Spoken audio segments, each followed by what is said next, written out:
Bom, boa noite. Boa noite. Voltou um pouco chiado. Voltou um pouco chiadinho lá das vozes, Paulo. A gente fez, que não está respondendo, aí a gente fechou o app e não sei agora como está. Isso. Bom, boa noite. Já estamos no ar. Já estamos no ar, né? Então, iniciados a nossa live, uma importante live que nós estamos aqui. Boa noite, então, Paulo.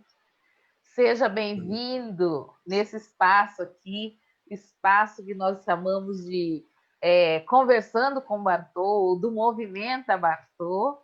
E aí a gente tem recebido pessoas assim, né, com a sua distinção, o seu gabarito, a tua história, para vir aqui conversar conosco um pouco sobre Campo Grande, sobre as pessoas, principalmente sobre as pessoas e as políticas que possam ser atingir as pessoas, ou as políticas públicas destinadas às pessoas de Campo Grande. Então, esse é o nosso grande objetivo.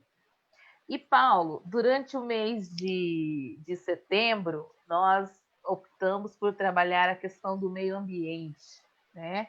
E aí o meio ambiente é isso aqui, somos nós inseridos nesse espaço e compondo esse meio ambiente. E a nossa ação, de uma forma ou de outra, interfere diretamente nesse ambiente, né? Nós, como todo bom socialista, a gente sabe que o trabalho do homem é que modifica esse espaço, né? Que interfere e faz com que esse espaço seja agilizado por nós, certo? Então, é esse a nossa pretensão, de trabalhar esse espaço um pouco, tá?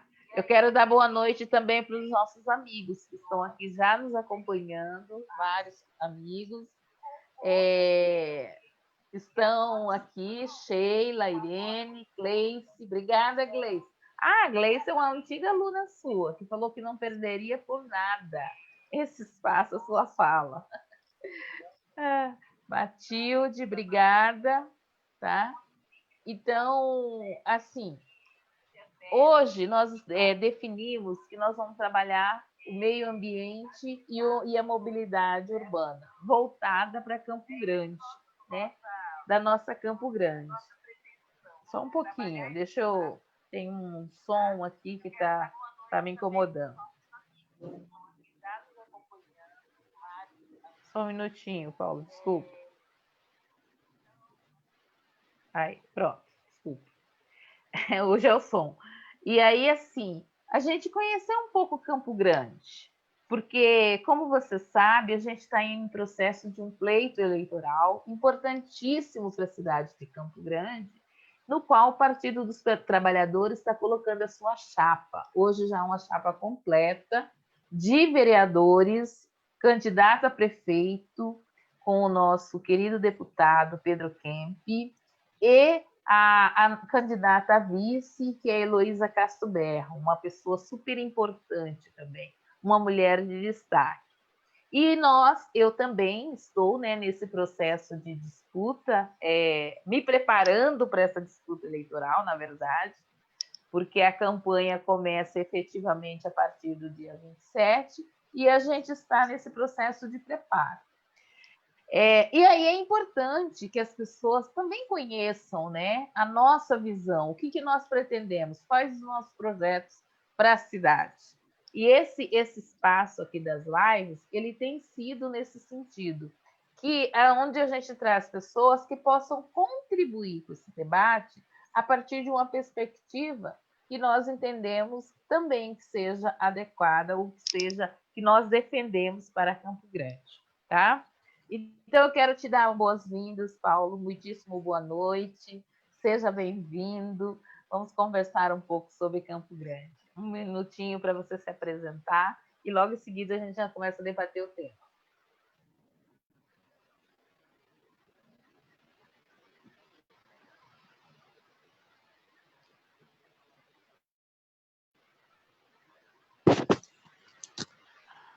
Então, Bartô, já vamos começar? Já vamos começar. Pode se apresentar, começamos a falar sobre nossa Campo Bem, Grande. eu sou sociólogo paulistano, nascido no Bexiga, que é um bairro proletário, onde predominam os italianos porque eles são muito ruidosos, mas onde também havia um gueto importante de portugueses, no qual minha família materna e paterna se situavam, e também uma importante presença negra, tanto que o Vai-Vai é do Bexiga, e eu sou de lá. Entretanto, apesar dessas minhas raízes, que eu jamais renegarei, me tornei campograndense.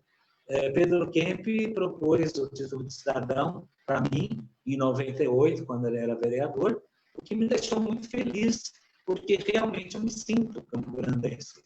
Estou aqui há 42 anos. Aqui realizei propriamente toda a minha carreira profissional. De sorte que aqui nasceram 2 dos meus 4 filhos, minhas netas. Ou seja, é um lugar onde eu realizo a minha vida e tenho uma relação de amor com essa cidade que foi extremamente generosa com um casal de imigrantes que chega com um filho de 1 ano e 5 meses, outro de 3 meses, sem conhecer ninguém, com exceção dos pais de uma socióloga minha amiga, lá de São Paulo, que foram um importante suporte, mas daí tivemos que descobrir as pessoas, descobrir o lugar, encontrar o nosso espaço, e Campo Grande foi extremamente generosa. O primeiro ano, não. Difícil, as pessoas espreitavam para saber por que estávamos aqui. Nesse aspecto, Campo Grande é muito arisca, ela não acolhe de imediato.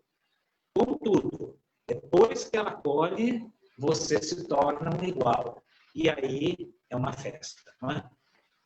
Então, estamos aqui para falar de Campo Grande com os olhos de quem ama essa cidade. Ah, que bacana. O Paulo, você falando assim, eu também me lembrei muito da época em que nós nos mudamos para Campo Grande. Eu tinha 11 anos, quase 12 anos, né? E justamente no 70, 77, por aí, alguma coisa assim.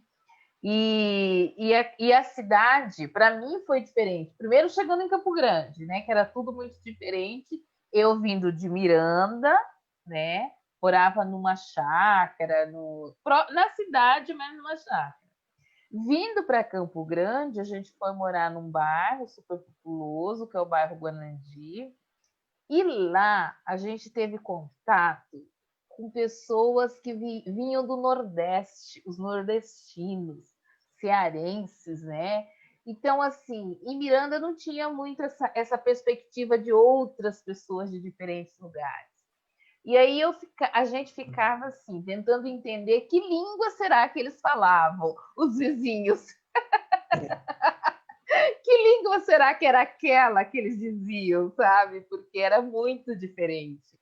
E a perspectiva, a gente veio para Campo Grande justamente nessa perspectiva de que as pessoas estavam vindo para construir as suas vidas, para construir, por exemplo, no caso dos meus pais, que tinham muitos filhos, Miranda já não comportava todo aquele tanto de filho, porque estavam em época de ir para o trabalho, de trabalhar, né? Então era preciso ir para um centro onde as pessoas tivessem trabalho, os filhos tivessem trabalho.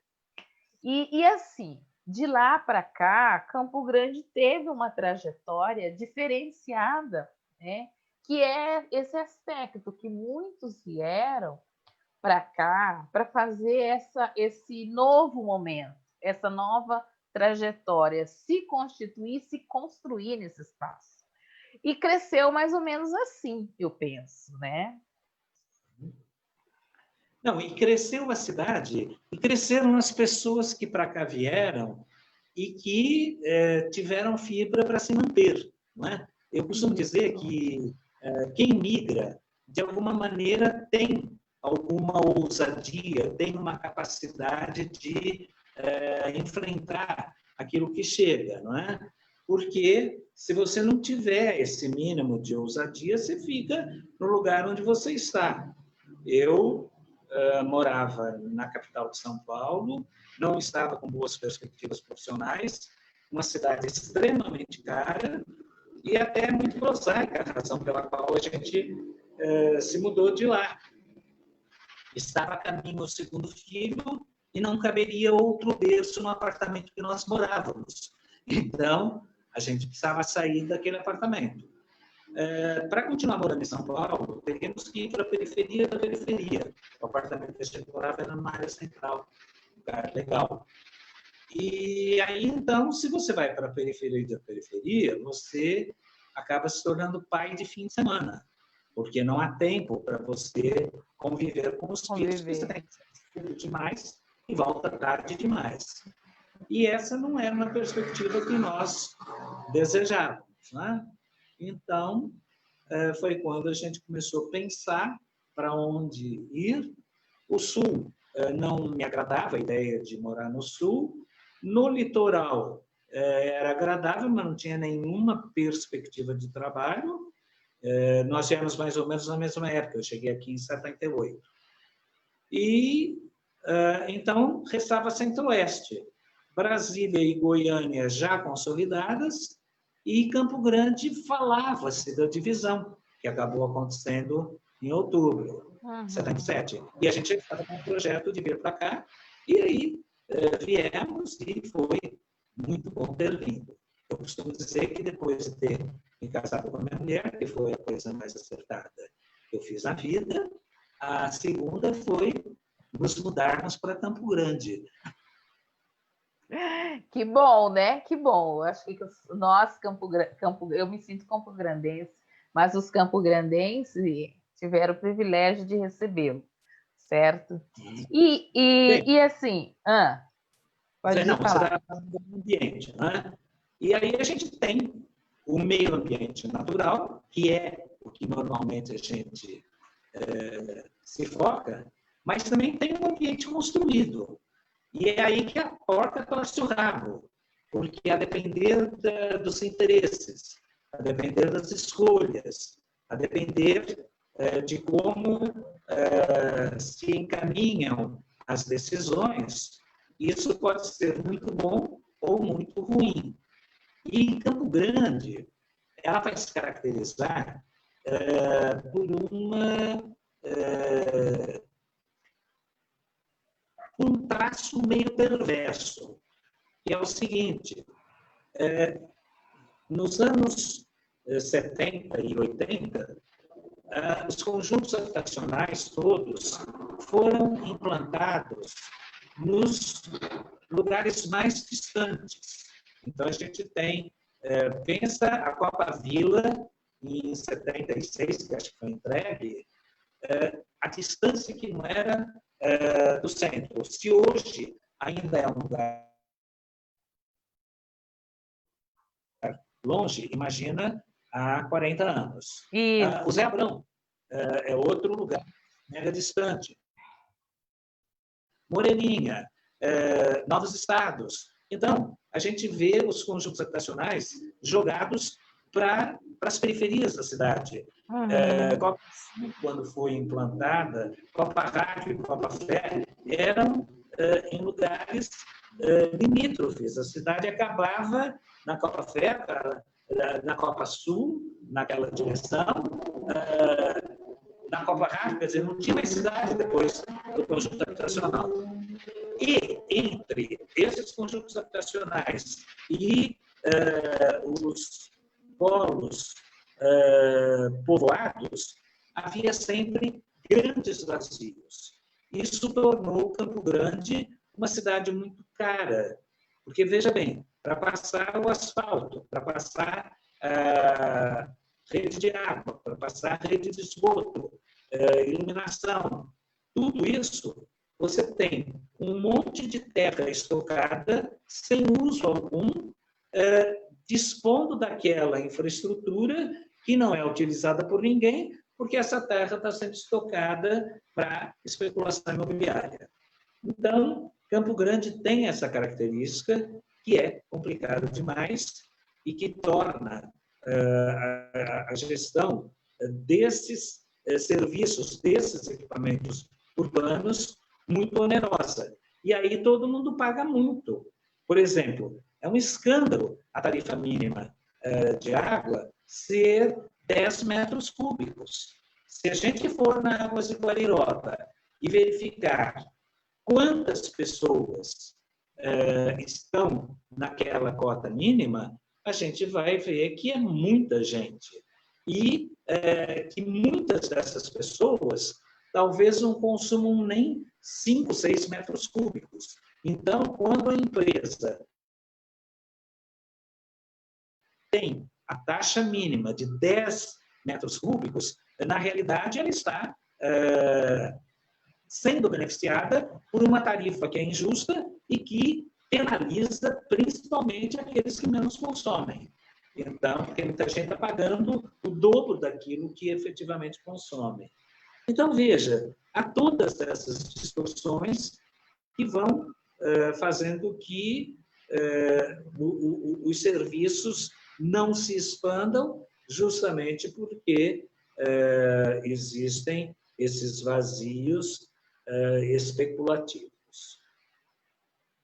Aí, a gente tem, nesse gancho, um problema que, no meu entendimento, é dramático, é inaceitável, que se trata do transporte coletivo.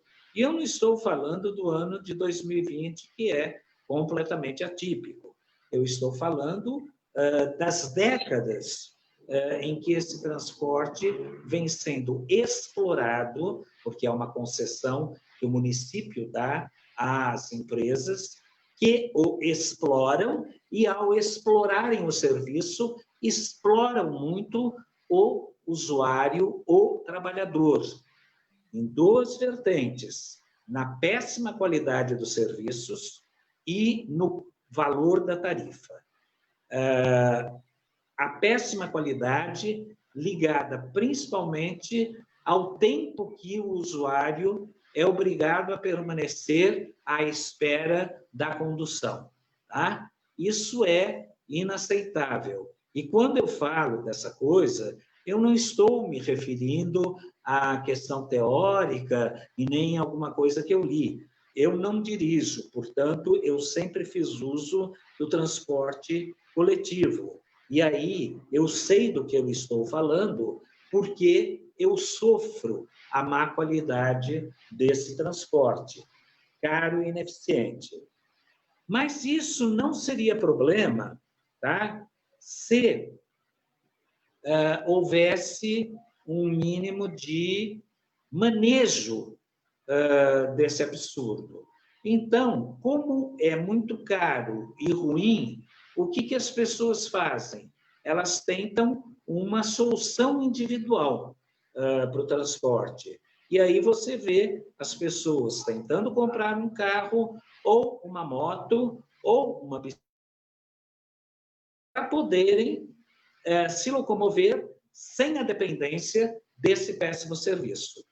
E isso é tão verdadeiro que, nos últimos 10 anos, houve uma queda de cerca de 20% ou 30% no volume de passageiros transportados, tá? Tanto pagos quanto gratuitamente. Então, veja, quando você tem uma cidade cuja população cresce, e, simultaneamente, diminui em números absolutos a quantidade de pessoas que fazem uso do serviço, essa é a prova cabal de que o serviço não presta. Eu me recordo que, na gestão do Bernal, já no final da gestão, estava se discutindo a elevação da tarifa e a alegação era de que tinham menos passageiros e, portanto, precisava elevar o valor para manter o ganho da empresa. Eu escrevi, na época, um artigo dizendo o seguinte, que uma das premissas do capitalismo é exatamente o risco.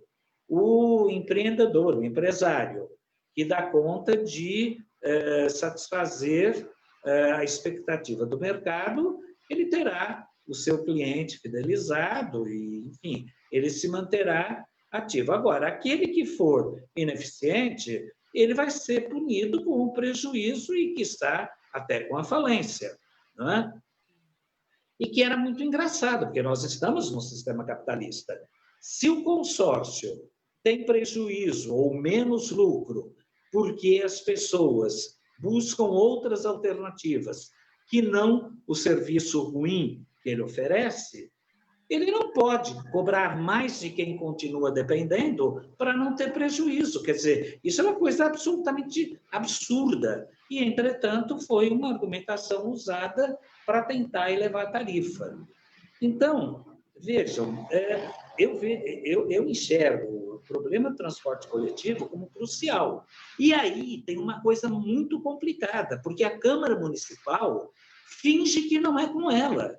Quer dizer, embora se trate de uma questão local, embora o serviço de transporte coletivo seja competência do município, ou ofertar diretamente, ou dar a concessão para empresas que o explorem, isso é atribuição municipal. E, sendo atribuição municipal, é atribuição, sim, da Câmara de Vereadores, que se recusou a abrir uma comissão parlamentar de inquérito, empurraram com a barriga. Por quê? Porque, de um modo geral, a Câmara é muito sensível aos interesses do consórcio, da mesma forma que a AGETRAN, da mesma forma que a Agência Reguladora de Serviços, tanto que o consórcio é notificado, multado inúmeras vezes, e nem 10% daquilo que se notifica vira multa, porque há um jogo de interesses que precisava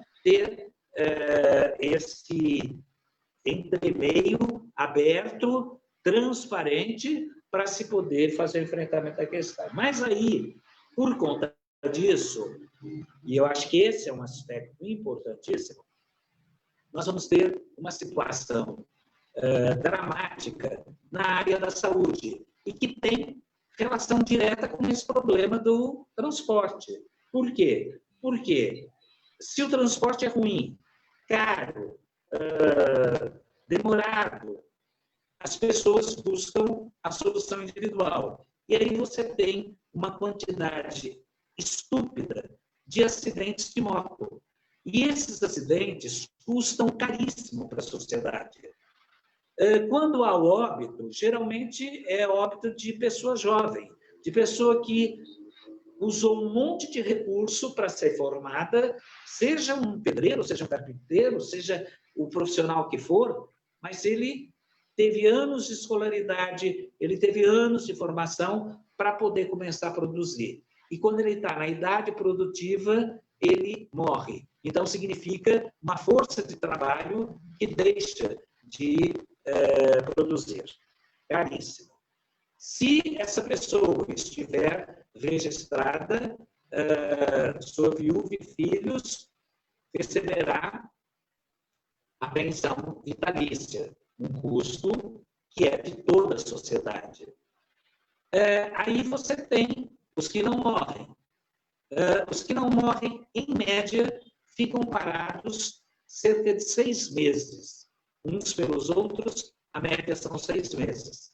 Se estiverem no mercado formal, vão receber o auxílio-doença, que toda a sociedade paga. Além disso, há o custo das despesas médico-hospitalares, inclusive para os óbitos, porque muitos não acontecem de imediato. Uma semana, 10 dias, 15 dias, a pessoa fica num leito de UTI que tem um custo altíssimo até virar óbito. Então, você tem um custo de despesas médico-hospitalares e de atenção quaternária, que é aquela depois do hospital, com fisioterapia e todos os outros serviços que a pessoa vai precisar, que todos nós pagamos. Se for feita a conta do quanto se gasta na área de saúde, do quanto se gasta na área previdenciária, do quanto se gasta pela perda da mão de obra qualificada ou pela interrupção por 6 meses do trabalho daquele indivíduo, é uma despesa altíssima. Eu imagino que, se isso fosse medido e computado, seguramente é muito mais do que aquilo que a empresa ofere com a receita das passagens de ônibus. Então, eu não ousaria, não temeria ousar a proposta de dizer: se a gente tivesse um transporte público gratuito e conseguisse reduzir com qualidade e conseguisse reduzir o número de óbitos e o número de acidentes de moto, provavelmente isso sairia menos caro do que esse modelo perverso que aí está.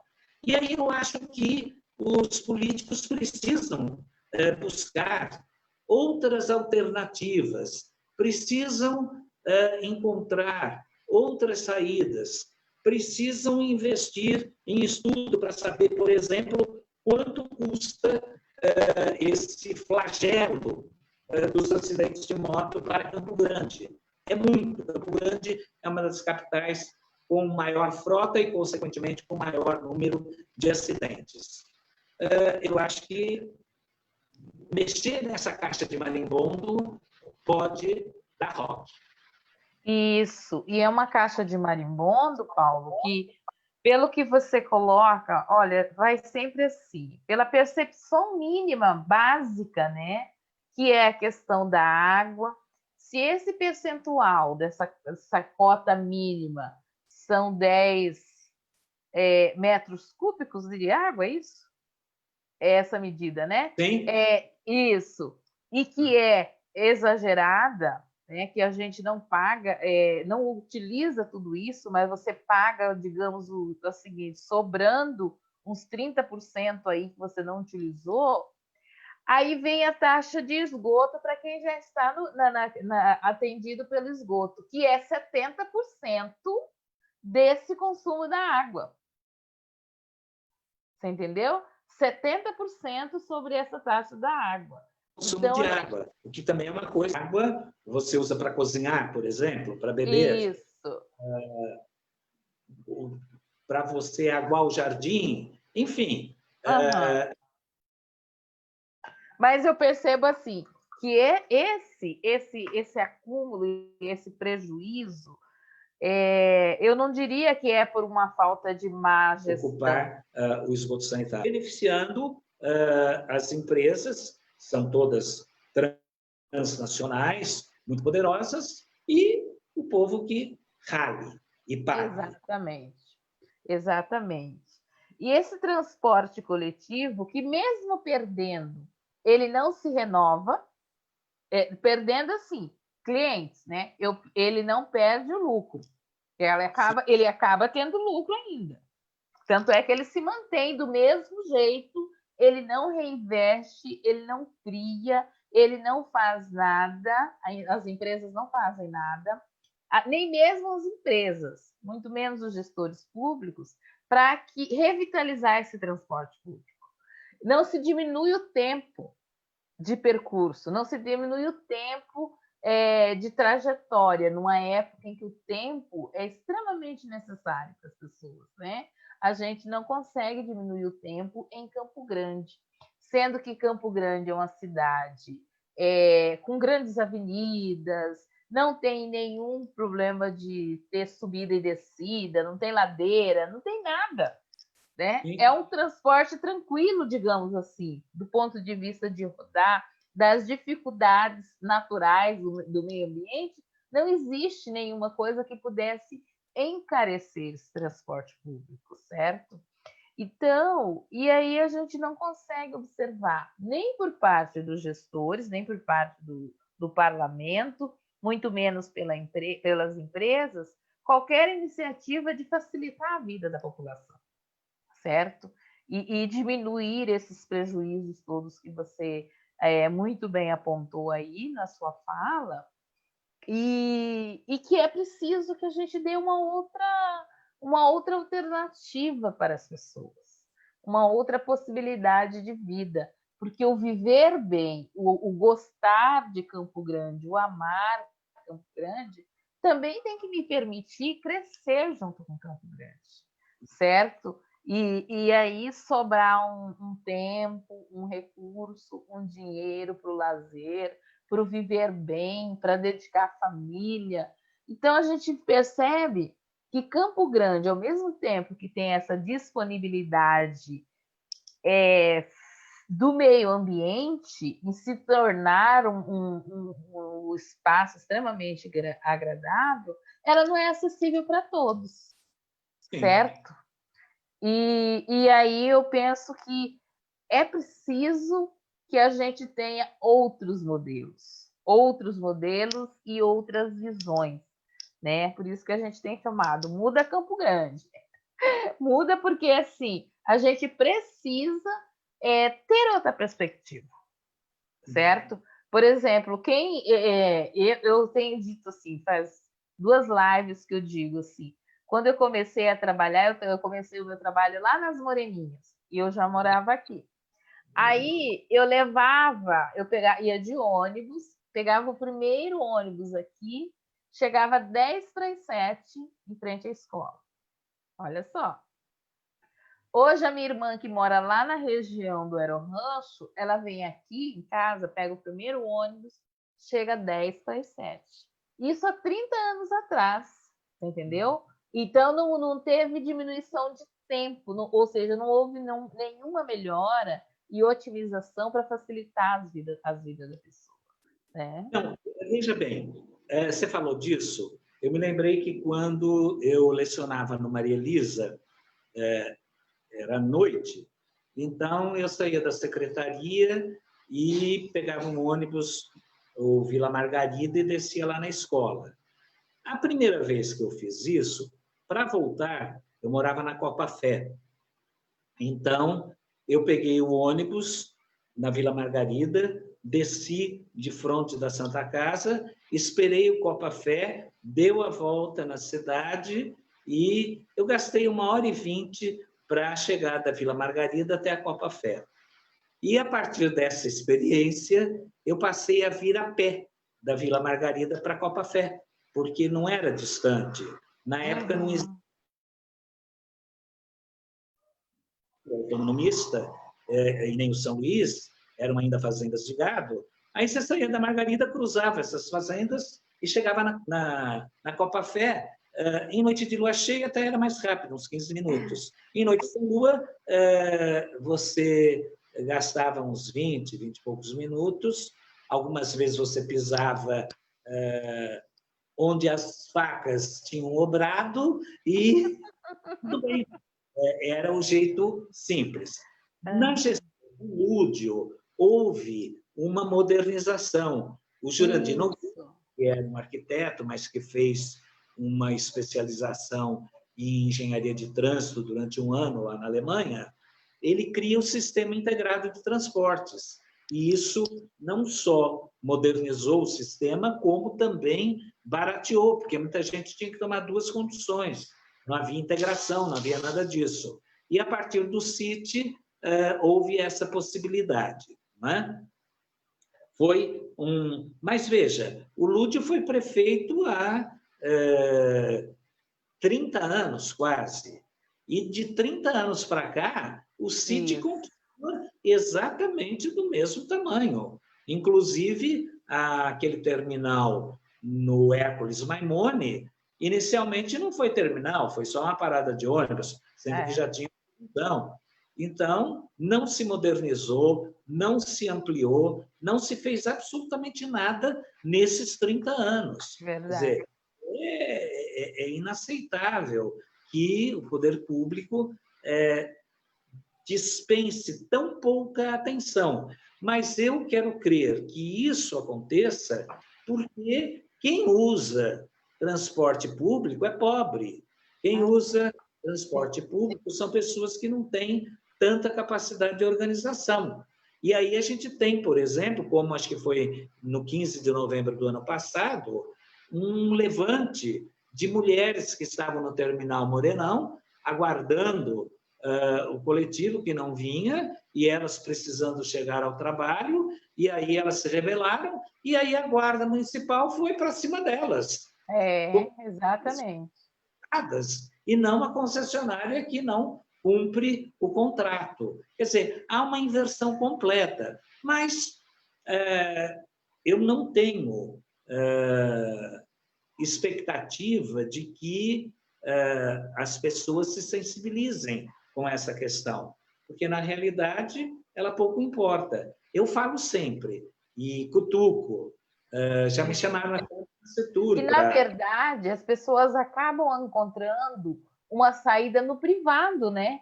Porque quando as pessoas fazem a opção pelo transporte de motocicleta, é a questão do privado. E nesses 30 anos aí, há 30 anos atrás, ainda havia muitas pessoas que faziam o transporte através de bicicleta. Só Sim, que agora a gente não observa mais as pessoas indo para o trabalho de bicicleta, porque o trânsito se tornou extremamente violento. Então, a uhum. bicicleta ela não oferece nenhuma segurança para aquela pessoa que precisa ir para o trabalho de bicicleta, né? Trajeto longo. Exatamente. Nossa, E aí vem moto, e aí vem toda. E veja, todo o dinheiro que é gasto para tratar os acidentados de moto, acaba faltando dinheiro para o atendimento de outras prioridades da saúde. sim. Então, quando eu menciono isso, é para mostrar que não se trata só de uma questão do transporte público. Como é sistêmico, ele é ruim, ele leva as pessoas à solução individual, isso leva a uma quantidade imensa de acidentes a um custo altíssimo que acaba impactando a saúde, que deixa de ter recursos para atender outras necessidades da população. Então, é muito perverso que, para privilegiar um consórcio de empresas, toda a sociedade sofra tanto. Uhum. Verdade, verdade. Nossa. Assim, essa questão da modernização, né, que se fala tanto, eu ando de carro, Paulo. Por Uhum. exemplo, assim, eu ando de carro, né? É uma realidade. Aí nós estamos agora aquela rota do transporte, né? Da rota de ônibus, da linha de ônibus, uma linha de ônibus pesada. E aí, por exemplo, você pega a Rua Brilhante, você está indo pela rua, de repente você se dá de cara com aquele ponto no meio da rua, sem nenhuma sinalização, sem nenhuma sinalização. É um susto que a gente toma, sabe? Por quê? Porque primeiro, quando ficar pronto, sinaliza-se o hábito, né, em Campo Grande. Então, assim, existe um projeto, penso assim, que é de colocar esses pontos de ônibus no meio, mas não pensa quem está ali, sabe? Não tem uma medida preventiva. Então, assim, você está dirigindo, de repente você está de cara com aquele ponto. Serão paradas de ônibus no meio da avenida, lá na Avenida Brilhante, Só que, por exemplo, a gente não pode contar com a certeza e a segurança de que está sendo sinalizado. Você vai dar de cara, sabe? Então, assim, é uma coisa muito que não pensa mesmo em quem está usando o serviço, sabe? Quem está utilizando o serviço. Então, isso causa muita aflição, porque assim, a gente fala, puxa, e agora? A pessoa que vai descer ali daquele ônibus no meio da avenida, como é que segurança que ela vai ter para atravessar? Ou para ir, sabe? É muito engraçado, muito engraçado, assim, do ponto de vista que parece-me que aqui os engenheiros, as pessoas que estão ali fazendo o projeto, não estão pensando que é uma vida real, sabe? Que saiu do papel, né? E quando sai do papel, tem pessoas, tem vidas ali. Gente, né? Gente, exatamente, tem gente. E essa questão vai também se refletir, falando em mobilidade, no aumento da frota e as ruas continuam do mesmo tamanho. Então, a gente passa a ver congestionamentos, a gente assiste ainda ao estacionamento na área central, que já Campo Grande não comporta, mas a mentalidade ainda paroquiana acha que precisa ter estacionamento na área central. E aí todos se prejudicam porque o trânsito não flui. Ou seja, é preciso que se tenha mais civilidade. E o que eu estou chamando de civilidade? Focalizar no bem comum. Eu não posso ficar preso a interesses particularizados, a interesses privados, em detrimento do interesse coletivo. Então, a cidade, ela é para todos, ou deveria ser para todos. E, entretanto, a gente sabe que não. Aí eu vivi uma situação muito interessante. Eu levava os estudantes de medicina para conhecerem as unidades básicas de saúde da família, que ficavam todas em lugares bem distantes, periféricos. E aí eu botava uma meninada no ônibus e saía mostrando, né? Para que eles escolhessem onde gostariam de fazer o estágio por 4 anos. E um dia eu estou indo do Itamaracá para o Parque do Sol, pela Guaicurus.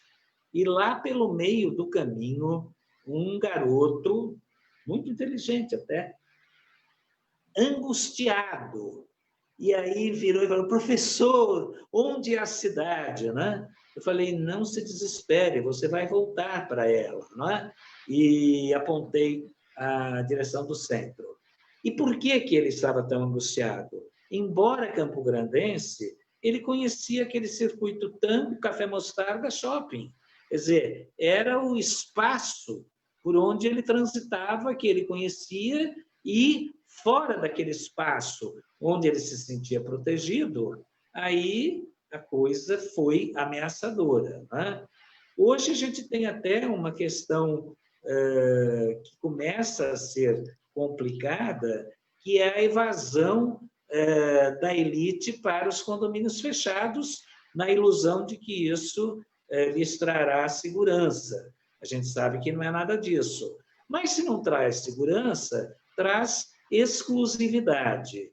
E aí, então, a gente tem um outro ingrediente nessa situação, porque no momento em que esses segmentos da elite se isolam nos seus bunkers, a cidade fica ainda mais desprovida, porque para eles tanto faz se há problemas ou não. Eles estão na Ilha da Fantasia e a Ilha da Fantasia funcionando é o que basta. Né? Então, é um outro problema que precisa ser encarado, porque está se convertendo numa tendência forte, e aí aquela classe média metida besta vai para umas cochicholinhas, nos condomíniozinhos bem mequetrefes, mas elas também querem morar no condomínio, para não se misturarem com as pessoas. E aí, quando você se isola, quando você segrega, a possibilidade de você vivenciar a diversidade se torna muito menor, porque você não cruza, porque você não tem oportunidade para estar com as pessoas diferentes de você. E aí você vai tendo um empobrecimento da vida social. Verdade, nossa, professor. Tem bastante gente aqui, vou ler o recadinho deles para você. Boa noite. Quem está te dando uma boa noite especial é a professora Terezinha Pereira Brás. Terezinha. Cleusa Antônia Anselmo, boa noite, mestra Bartu. Que orgulho e honra tê-la conhecido. Obrigada, Cleusa. Sucesso sempre, obrigada. Lisandra, boa noite. Dalina, Rita, Benites, Gleiciane estão aqui. Excelente aula de gestão pública da mobilidade urbana, professor. Quem está dizendo é a Lisandra. Obrigada, está falando. Muito bom. Excelente discussão. A Terezinha está dizendo, mandando um abraço. Gente, muito obrigada. Discutir Campo Grande e as pessoas de Campo Grande junto com o professor Paulo é sempre muito, muito rico, né, professor? Muito interessante. E assim, a gente sempre tem o que conhecer, né? Você começou a falar um pouco dessa formação, da modernidade. Uma das coisas que nós temos hoje em dia, que vem um pouco nessa sua linha que você disse, de expansão do centro, expansão e os vazios urbanos, são as grandes avenidas, né?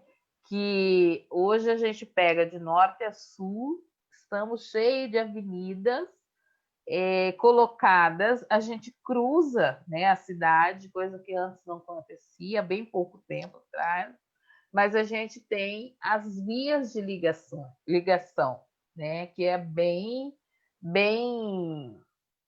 expandiu e muito.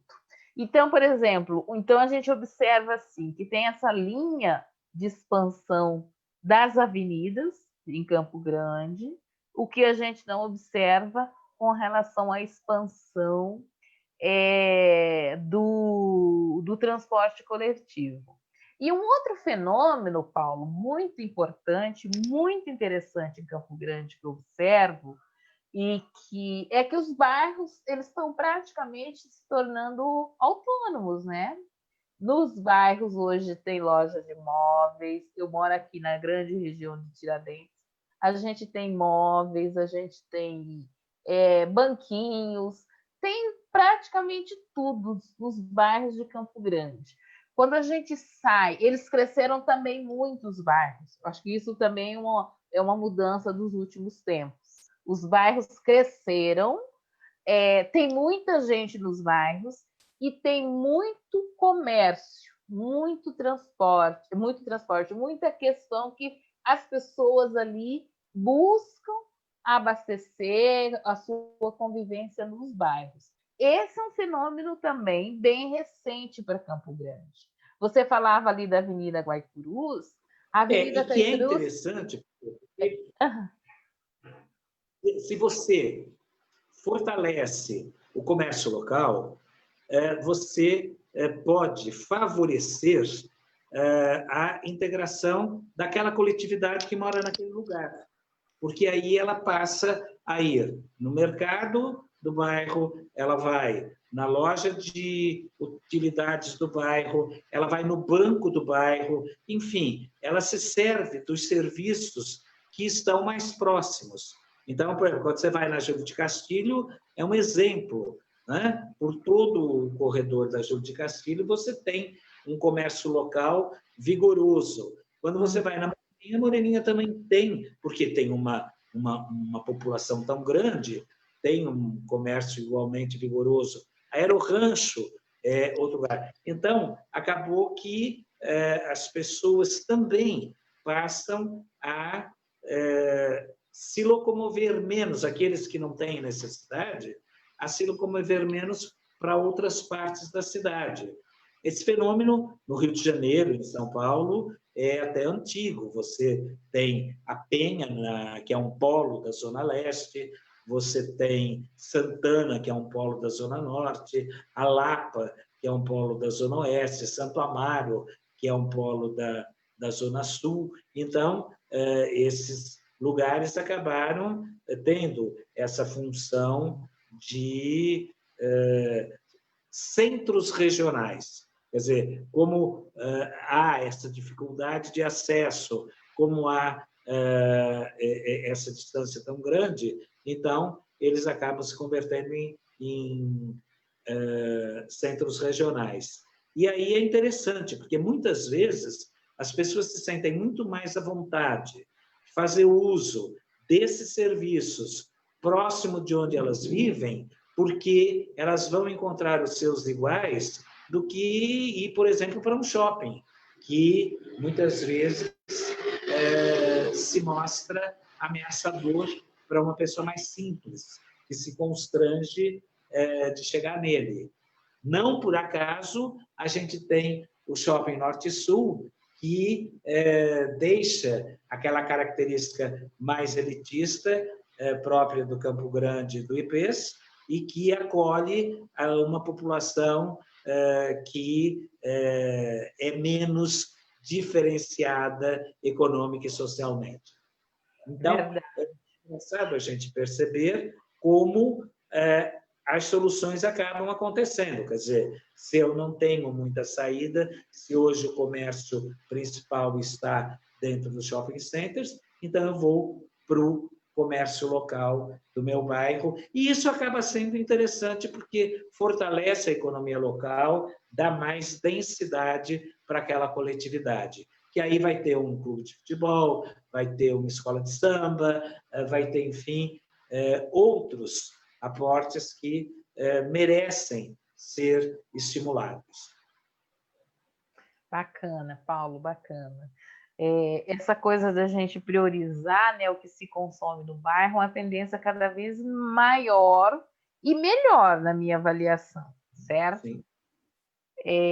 Que nem sempre se torna uma questão mais barata, porque nem sempre no bairro está mais barato. Não existe muito isso, né? Até os atacadistas se localizaram em áreas estratégicas para cobrir as diferentes regiões da cidade. Então, você tem aqui a saída da Coronel Antonino, com 3 atacadistas, você tem a saída sul para a Moreninha, com 2 atacadistas, você tem a saída para Aquidauana, que tinham 2, agora queimou 1, mas, enfim, 2 atacadistas. Então, você vê que o próprio comércio atacadista ele vai também se espalhando, né? A conseguir uma cobertura maior. Né? Então, o que a gente precisa fazer? Quer dizer, é preciso planejamento, é preciso perceber que a cidade é um corpo vivo e que, portanto, ela precisa ser enxergada como um sistema, porque cada coisa que acontece interfere em outras coisas. Né? Nada é uma ilha. E uma questão que não foi falada, mas que me parece muito importante, o centro da cidade, ele tem aí 2 problemas. Um é que houve o projeto de revitalização, e isso foi muito positivo. Já tinha 10 anos que o projeto estava pronto e foi executado agora. Acontece que não adianta revitalizar o centro se não tiver gente morando no lugar. É fundamental que se estimule a função residencial do centro. Aí, a prefeitura teve uma boa ideia, na minha avaliação, que era usar o prédio do Campo Grande Hotel. Social. Aí houve uma grita da classe média: como? Vai virar um favelão, vai... Né? Quer dizer, preconceito puro e estupidez. Por quê? Se não tiver gente morando no centro, daqui 2 anos ele estará novamente deteriorado. Sim. porque se ele só é ocupado no horário comercial, de segunda a sexta, e no sábado, no período matutino, à noite e nos finais de semana, ele fica à mercê dos noia, ele fica à mercê dos vida torta, porque não tem ocupação. Então, é preciso também que se pense um projeto de residências sociais na área central. É preciso que se enfrente a questão da rodoviária, que é também um problema muito sério e, Muito sério. de certa maneira, provocado pelo poder público. Então, você tem nessa área central a necessidade de uma intervenção específica, de modo a assegurar que o centro, de fato, se revitalize. Porque não adianta só fazer obra, deixar a calçada da 14 de julho bonita, botar uma iluminação nova. Realmente, isso tudo é muito bom. Só que, se não tiver gente morando nesse lugar, daqui um pouquinho ele estará de novo deteriorado e daqui mais uns 5, 6 anos faz-se um outro projeto de revitalização para novamente se deteriorar. Porque se não tiver vida permanente no lugar, ele se estraga, ele se deteriora. Então, acho que esse também é um problema que precisa ser enfrentado. Enfrentado e assim, né? Porque em todos os grandes centros que a gente vai, existe prédio histórico sendo utilizado como bar, existe prédio histórico sendo utilizado como restaurante, existe prédio histórico sendo utilizado como loja. E em Campo Grande, a primeira coisa é derrubar os prédios antigos, né? Derrubar os prédios históricos. Então, é muito triste isso. E quando a gente vê esse processo de revitalização do centro, a gente tem que pensar, e como você bem disse, nas pessoas. Eu também amei esse projeto de revitalização lá do Hotel Campo Grande, né? Colocar aí como um espaço de ocupação popular de pessoas, né? Uma moradia popular, mas não foi para frente ainda. Eu, inclusive, propus para várias pessoas, gente, vamos fazer essa discussão, vamos fazer isso, porque seria legal, sabe? Mas houve, assim, uma certa resistência, digamos assim, ou um posicionamento de que isso estaria usando as pessoas para vender o prédio supervalorizado, etc, etc. Então, por exemplo, assim, mas é uma coisa que eu penso que os campograndenses têm que tomar para si essa discussão, sabe? De fazer com que se efetive, fazer com que a coisa aconteça, ter ali no centro, né, esse espaço ali na Orla Morena, tão lindo, um espaço de cultura, não de vandalismo, então quando se oprime e se pressiona tanto quando os jovens estão ali. Então, a gente tem que pensar também nesse espaço, né, de ocupação de pessoas com cultura, com moradia, com gente, né?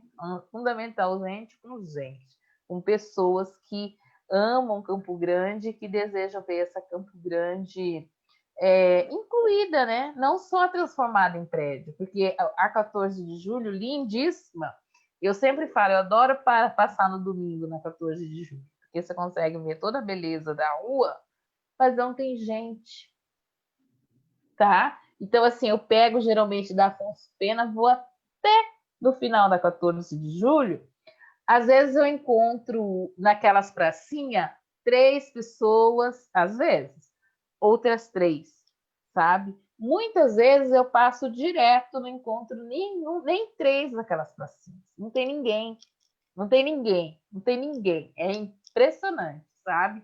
Eu gosto de fazer isso no domingo.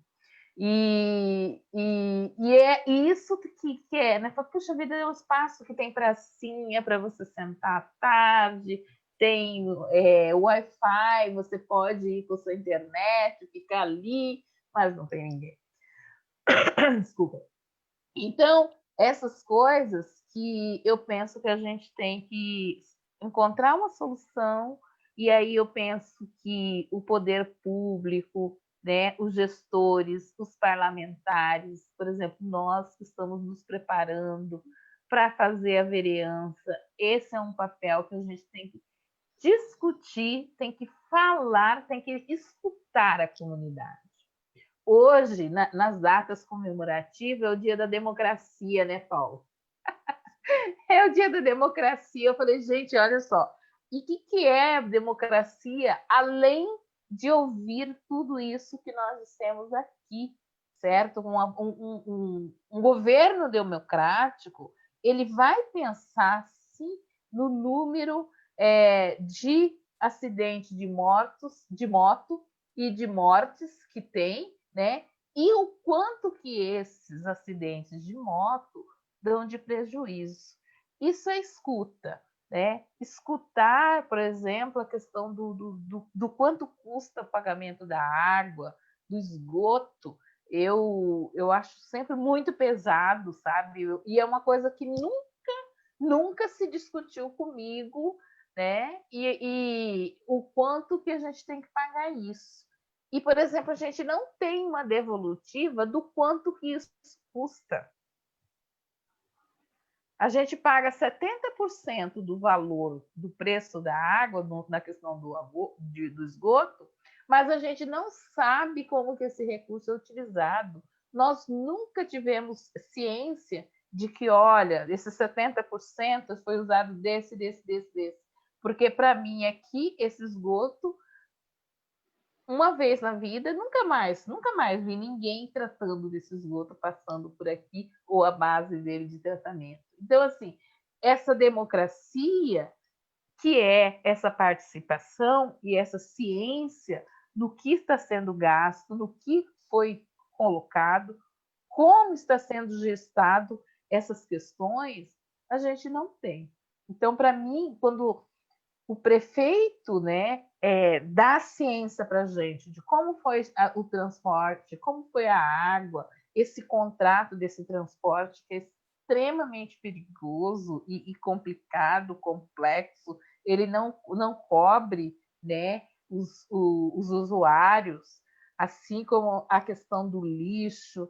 Nossa, tem tantos aspectos aqui, Paulo, que seria uma gestão democrática, né, no que a gente discutiu hoje, e que a gente não observa. Né? Então, por exemplo, a gente precisa avançar em muito para essa gestão democrática, para essa gestão participativa, para que as pessoas realmente se sintam cidadãs e participem efetivamente das políticas públicas, certo? Então, essa é uma das propostas do Partido dos Trabalhadores, que esses gastos, essas coisas, sejam acessados à população. Fala, Paulo. O importante é criar condições para que as pessoas desenvolvam um sentimento de pertencimento, porque tudo é decidido, distante, tudo é feito sem a escuta do interesse popular, tudo é feito da forma como a gente conhece, que aí a pessoa tem dificuldade até de se sentir parte desta cidade, não é? Então, nós, por exemplo, fomos privilegiadíssimos, porque tivemos espaço profissional, pudemos atuar, pudemos, enfim, participar, tomar parte. Agora, de um modo geral, para o grosso da população pobre, ela apenas ou recebe as migalhas ou o desprezo do poder público. E aí, como que ela vai ter esse sentimento de pertencimento? Como que ela vai poder tomar parte de uma coisa da qual ela é excluída? Então, acho que outro aspecto muito perverso desse modelo é justamente esse: impedir que as pessoas se sintam parte da coletividade, todo campo-grandense. Elas vão, quando muito, se agregar naqueles núcleos locais, dos quais elas não conseguem sair, porque não tem outro espaço, porque a cidade é vedada para muitas delas. Isso, e tem assim, essa coisa do sentido do pertencimento, da participação, e de que isso nos pertence, né? Isso nos diz respeito. Isso nos diz respeito. Paulo, a gente já está chegando ao final. Aí eu queria assim registrar, a Idalina está aqui assistindo, a Simone, a Maria Thalita, a Tânia Cormelato, o Ney Souza, e o Ney Souza pergunta o seguinte: e o antigo prédio do Banco Itaú, né, que também está lá, poderia servir para habitação popular, não é? Ele diz. Idalina, o povo merece moradia digna. Tem muitas famílias esperando uma casa, um lote para construir a sua casa. Então, a Terezinha Pereira Braz fala assim: visão urbana e seus serviços nunca são discutidos. Parabéns, Bartô. Precisamos de você lá na Câmara de Vereadores. Opa, obrigada, Terezinha. Vamos sim. Parabéns, Bartolina e Dalina, pelo tema. Muito bem. Então, professor, nós já estamos finalizando. Já passou a nossa 1 hora, já estamos a 1h10. 1h10. Então, assim, eu queria agradecer a sua presença, né? Eu acho que a Silvana também. Amei a aula, professor.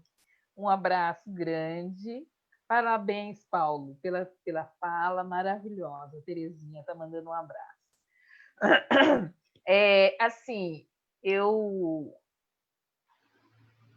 gostei muito que você estivesse aqui conosco. Amei a sua participação.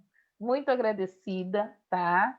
E, assim, eu acho que a gente tem muito que debater ainda e aprender com você, tá? Porque você realmente é um estudioso da cidade de Campo Grande e eu fico sempre muito admirada com a tua experiência, com o teu conhecimento. E a gente tem o privilégio de ter você aqui. Muito obrigada mesmo. Então, assim, vou te passar umas palavras para você se despedir, finalizar. Eu é que agradeço o espaço para poder discutir essas ideias que me parecem fundamentais. Agradeço as palavras de carinho que me foram dirigidas e espero que você obtenha êxito nessa sua empreitada. Independente de qualquer resultado, acho que só esse processo de discussão que você propõe já é um ganho extraordinário, não só para você, como para todos aqueles que têm a oportunidade de acompanhar as suas lives, tá? Te desejo todo o sucesso, vá e chegue lá. Amém. Amém. Muito obrigada. E discutir a cidade, né, Paulo? Eu acho assim que é uma das coisas mais importantes que a gente tem, porque é aqui que a gente vive. Eu acho, assim, sabe? Me sinto muito honrada e muito privilegiada por estar nessa posição de poder discutir a cidade com o papel de quem quer se apropriar mesmo das políticas públicas, né? E acompanhar. Porque é um lugar que você vê as pessoas concretas. No Brasil, a gente sabe da problemática do Nordeste, a gente sabe da problemática do Sul, mas onde nós vivemos é aqui. Então, eu quero, assim, a gente quer o melhor para o lugar onde a gente vive. Né? Então, por isso que eu também coloquei o meu nome à disposição, justamente com essa pretensão de melhorar esse lugar que nós vivemos, porque é aqui que meu filho vive, é aqui que eu vivo, é aqui que meus amigos, as pessoas com quem eu amo e que divide a minha vida estão. Então, eu quero o melhor para nós. Né? Então, é isso.